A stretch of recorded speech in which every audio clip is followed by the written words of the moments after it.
the 20 months since this administration has taken up office, the Ministry of Legal Affairs has had a packed agenda of legal issues to attend to with regard to the maintenance of public order, from the issues surrounding the selection of a GCOM chairman to the illegal occupancy of the Red House to the recent results of the Court of Appeal ruling regarding presidential term limits. The Ministry of Legal Affairs and Attorney General's chambers continue to work to ensure that the legal matters of the country are handled with urgency and transparency. On this episode of Government in Action, we examine the role of the ministry and how the mandate of these bodies ensures that the country's legal system stays intact. Every country must operate on a platform created from a strong legal framework where citizens have access to justice and where public order is maintained. The Ministry of Legal Affairs holds these responsibilities and is overseen by Attorney General and the Minister of Legal Affairs, Basil Williams. The ministry comprises several departments which have responsibility for monitoring the legal framework of the country. These departments are the Attorney General's Chambers, the Public Trustee Official Receivers Department, the Deeds Registry, the Judiciary, the Office of the Ombudsman, and the Chambers of the Director of Public Prosecutions.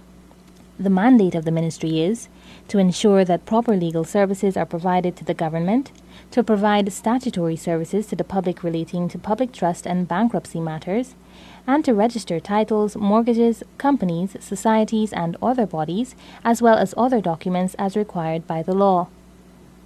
Minister Williams said that the ministry also represents the government, its departments and ministries with regard to civil matters brought against the state and by the state.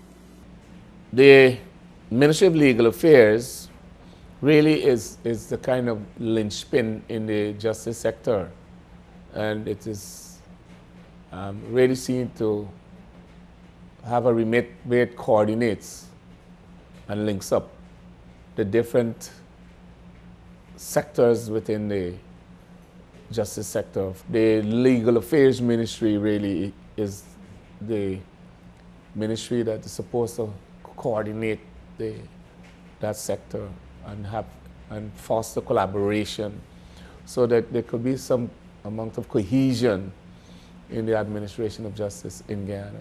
Since taking up office, Minister Williams said that the ministry has seen its share of both challenges and achievements.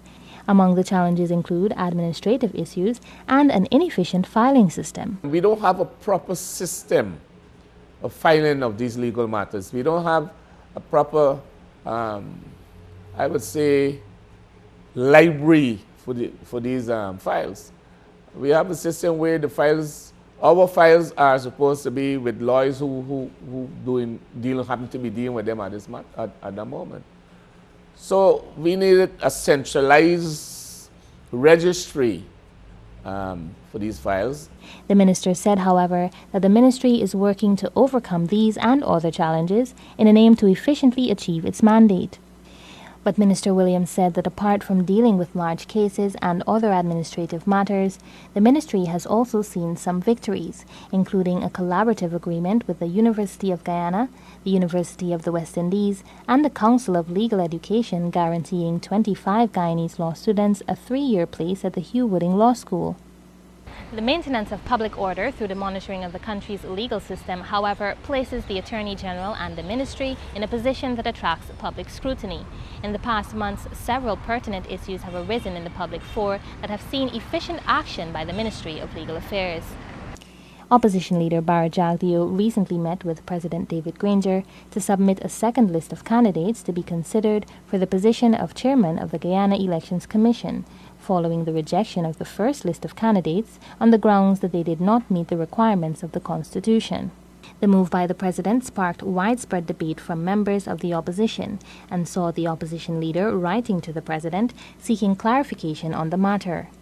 Mr. Jagdeo has contended that the Constitution does allow any other fit and proper person to be appointed by the President from a list of 6 persons to be identified after meaningful consultation. But Minister Williams had said that the determination of what is fit and proper is at the discretion of the head of state, and that every person submitted on the list presented by the Leader of the Opposition should meet that requirement. All 6 persons are required to be acceptable to the President. Therefore, if you bring in 3 of your persons are not in the range, you're actually reducing the options of the president. So it is beholden on the leader of the opposition to always provide a list of 6 acceptable persons, or as they say, 6 persons not unacceptable to the president. He is the decision maker. And that's the point. The president is doing nothing wrong. Former chairman of GCOM, Dr. Steve Suraj-Bali, had also expressed his belief that future chairpersons should be a judge or eligible to be a judge, given that Guyana's constitution emphasizes this rather than someone who is merely fit and proper. In the legal system, justice, fairness, and transparency are paramount to maintaining public order. Ensuring that these tenets are honored, therefore, becomes a matter of priority for the ministry.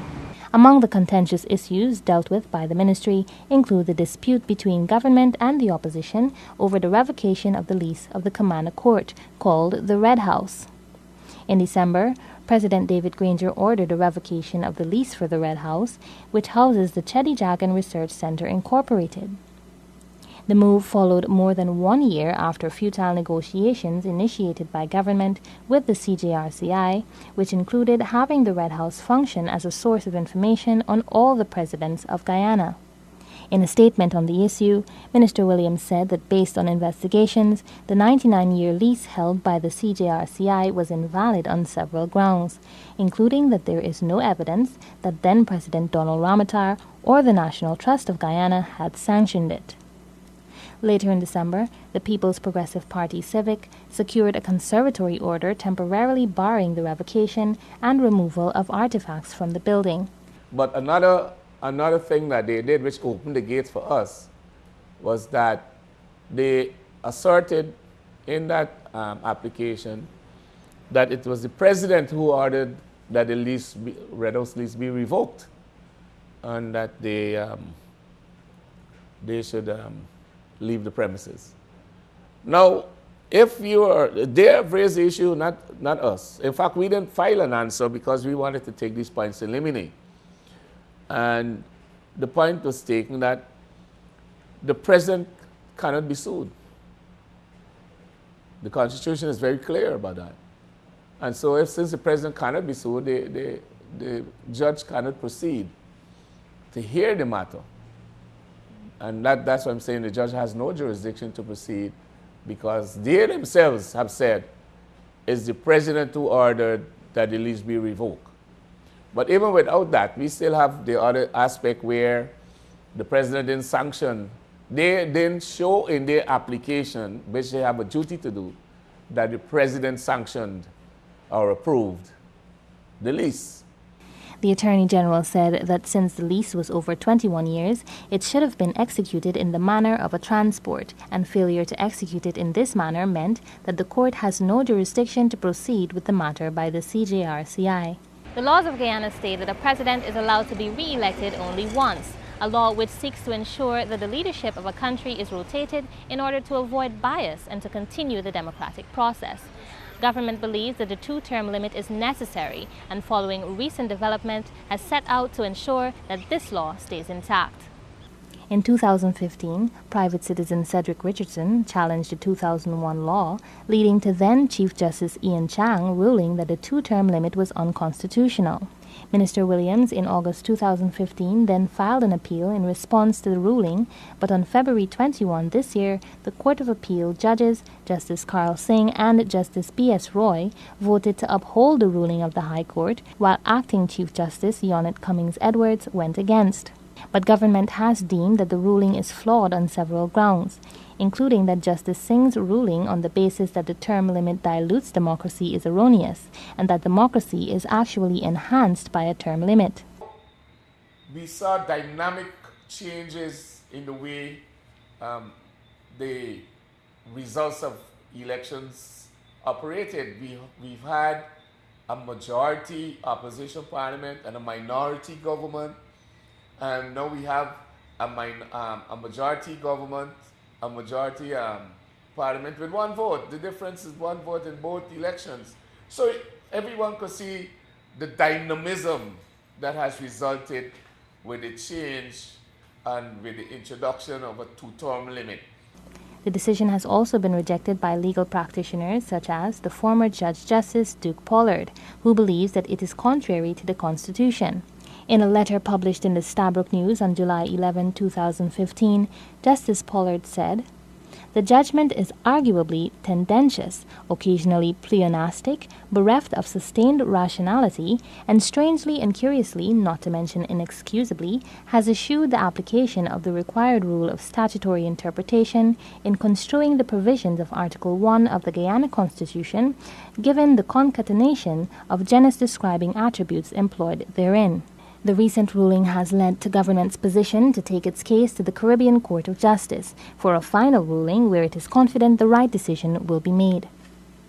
Aside from these controversial matters, however, the Ministry of Legal Affairs has achieved some victories which reflect the ministry's dedication to upholding justice and public order in Guyana.